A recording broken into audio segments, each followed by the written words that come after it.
Rameswaram ಕೆಫೆನಲ್ಲಿ bomb ಇಟ್ಟ ವ್ಯಕ್ತಿ ಪೊಲೀಸರಿಗೆ ಚಾಲೆಂಜ್ ಹಾಕಿದ್ನಾ ಅನ್ನೋ ಅನುಮಾನ ವ್ಯಕ್ತವಾಗ್ತಾ ಇದೆ. ಆತನ ನಡವಳಿಕೆಯನ್ನು ನೋಡಿದ್ರೆ ಈ ಥರದ ಒಂದು ಅನುಮಾನ ವ್ಯಕ್ತವಾಗ್ತಾ ಇದೆ. ಬಹಳ ಧಾರ್ಷ್ಟ್ಯದಿಂದ ಆತ ಆರಾಮಾಗಿ ಬಂದು ಏನು ತನ್ನ ಮೊಬೈಲನ್ನು CC ಕ್ಯಾಮ್ರಾಕ್ಕೆ ಎಕ್ಸ್ಪೋಸ್ ಮಾಡಿದ್ದಾನೆ. ಅದನ್ನು ಕಾಣೋ ಹಾಗೆ ಟೇಬಲ್ ಮೇಲೆ ಇಟ್ಟಿರ್ತಕ್ಕಂಥದ್ದು. ಆಮೇಲೆ ಅವ್ನು ತಿಂಡಿ ತರೋಕ್ಕೆ ಹೋಗೋದಿರ್ಬೋದು, ಅವನ ಬಾಡಿ ಲ್ಯಾಂಗ್ವೇಜ್ ಇರ್ಬೋದು, ಇದೆಲ್ಲವೂ ಕೂಡ ಒಂದು ರೀತಿಯಲ್ಲಿ ಬಹಳ ಸ್ಪಷ್ಟವಾಗಿತ್ತು, ಓಪನ್ ಆಗಿತ್ತು ಅನ್ನೋವಂಥದ್ದು. ಯಾವುದನ್ನು ಮುಚ್ಚಿಡೋ ಅಂಥ ಪ್ರಯತ್ನ ಮಾಡಿದ ಕಾಣಲಿಲ್ಲ. ಆದರೆ ಟೋಪಿ ಧರಿಸಿ ಮುಖಕ್ಕೆ ಮಾತ್ರ ಮಾಸ್ಕ್ ಹಾಕಿ ಕನ್ನಡಕ ಹಾಕಿ ಮುಖ ಕಾಣದೇ ಇರೋ ಹಾಗೆ ಮಾಡ್ಕೊಂಡಿದ್ದ. ಆದರೆ ಕೈಯಲ್ಲಿದ್ದ ಮೊಬೈಲನ್ನು ತೆಗೆದು ಕ್ಯಾಶ್ ಟೇಬಲ್ ಮೇಲೆ ಇಟ್ಟಿದ್ದಾನೆ ಆಸಾಮಿ. ಅಂದರೆ ಬಾಕಿದೆಲ್ಲ CC ಕ್ಯಾಮ್ರಾದಲ್ಲಿ ರೆಕಾರ್ಡ್ ಆಗುತ್ತೆ ಅಂತ ಅವನಿಗೆ ಗೊತ್ತಿತ್ತು, ಆದರೆ ಇದು ರೆಕಾರ್ಡ್ ಆಗುತ್ತೆ ಅಂತ ಗೊತ್ತಿರಲಿಲ್ವಾ? ಅಂದರೆ ಬೇಕಂತ ಆತ ಮೊಬೈಲ್ ಬಳಸಿದ್ದೀನಿ ನೋಡಿ ಅಂತಾನೆ ಈ ರೀತಿ CC ಕ್ಯಾಮ್ರಾದ ಎದುರೇನೆ, ಮೇಲ್ಗಡೆ CC ಕ್ಯಾಮ್ರಾ ಇರುತ್ತೆ, ಅದರ ಎದುರೇನೆ ಆತ ಇಡ್ತಾನೆ, ಕ್ಯಾಶ್ ಟೇಬಲ್ ಮೇಲೆ ತನ್ನ ಮೊಬೈಲ್ನ ತಂದಿಡ್ತಾನೆ. ಅಥವಾ ಇದನ್ನು ಮಿಸ್ಲೀಡ್ ಮಾಡೋದಕ್ಕೆ ಅಂತ ಏನಾದರೂ ಇಟ್ಟಿರೋದಾ?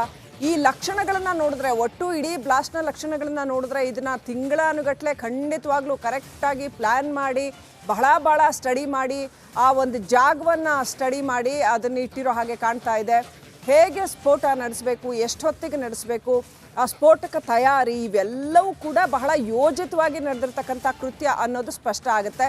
ಹಾಗಿರುವಾಗ ಆ ಏನು ಬಾಂಬ್ ಹೊತ್ತು ತಂದ ವ್ಯಕ್ತಿಯ ಪ್ರತಿ ನಡವಳಿಕೆ ಕೂಡ ಒಂದೊಂದು ಮೆಸೇಜನ್ನು ಕೊಡೋ ಹಾಗಿದೆ.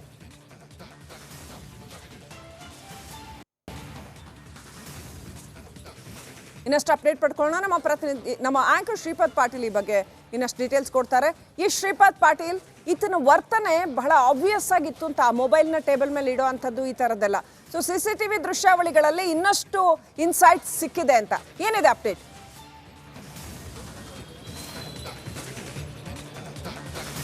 ಶ್ರೀಲಕ್ಷ್ಮಿ, ನಾನೀಗ ರಾಮೇಶ್ವರ ಕೆಫೆ ಮುಂದೆ ಇದ್ದೀನಿ. ತಾವು ಗಮನಿಸ್ತಾ ಇರ್ಬೋದು, ಇಲ್ಲಿ ಆ ಶಂಕಿತನ ಪ್ರತಿ ನಡೆಯೂ ಕೂಡ ಸಂಶಯಕ್ಕೆ ಕಾರಣ ಆಗ್ತಾ ಇದೆ ಅನ್ನೋದಕ್ಕೆ ಪುಷ್ಟಿ ನೀಡುವಂತೆ ಕೆಲವು ಘಟನೆಗಳು ನಡೀತಾ ಇದೆ.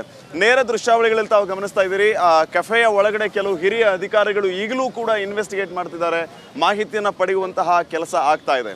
ಇನ್ನು ಅಪಾರ್ಟ್ ಫ್ರಮ್ ದ್ಯಾಟ್, ಈಗಿನ ಸದ್ಯಕ್ಕೆ ವಿಷಯಕ್ಕೆ ಬಂದರೆ, ಬಾಂಬ್ ಇಟ್ಟವರು ಯಾವ ರೀತಿ ಪೊಲೀಸರಿಗೆ ಚಾಲೆಂಜ್ ಹಾಕಿದ್ರು ಅಥವಾ ಆತನ ನಡೆ ಯಾವ ರೀತಿ ಸಂಶಯಕ್ಕೆ ಕಾರಣ ಆಗ್ತಾ ಇದೆ ಅಂತಂದರೆ, ಒಂದು ನಾವು ವಿಚಾರವನ್ನು ಇಲ್ಲಿ ಗಮನಿಸಬೇಕಾಗುತ್ತೆ.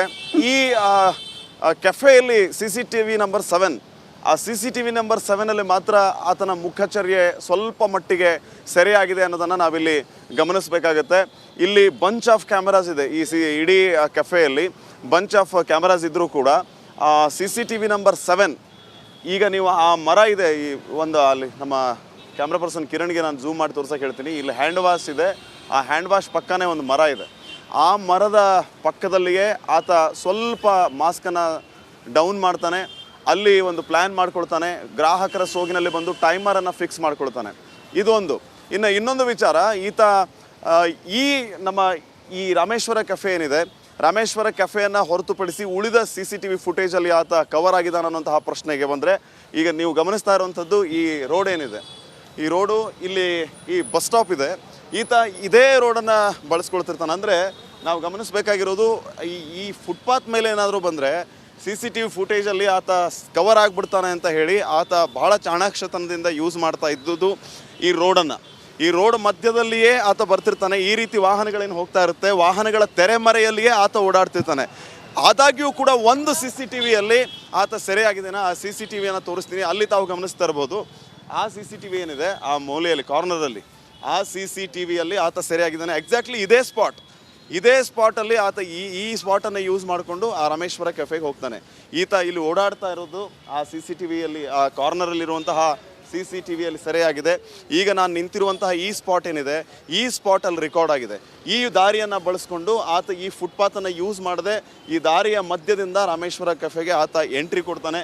ಈ ರೀತಿ ಆತ ಪೊಲೀಸರಿಗೆ ಯಾವ ರೀತಿ ಚಾಲೆಂಜ್ ಹಾಕಿದ, ಪ್ರತಿ ಹಂತದಲ್ಲಿಯೂ ಕೂಡ ಆತ ಯಾವ ರೀತಿ ಚಾಣಾಕ್ಷತನವನ್ನು ಮೆರೆದ, ಯಾವ ಪೊಲೀಸರಿಗೂ ಕೂಡ, ಅಂದರೆ ಯಾವುದೇ ವಿಶೇಷ ತನಿಖಾ ತಂಡ ಇದ್ದರೂ ಕೂಡ ಯಾವುದೇ ಸಂಶಯ ಬರದೇ ಇರೋ ರೀತಿಯಲ್ಲಿ ಆತ ವರ್ತಿಸಿದ್ದು, ಇವನ್ ಕೆಫೆಯ ಒಳಗಡೆಯೂ ಕೂಡ ಆತ ಚಾಣಾಕ್ಷತನವನ್ನು ಮೆರೆದಿದ್ದು ಇಲ್ಲಿ ಸಾಬೀತಾಗ್ತಾ ಇದೆ.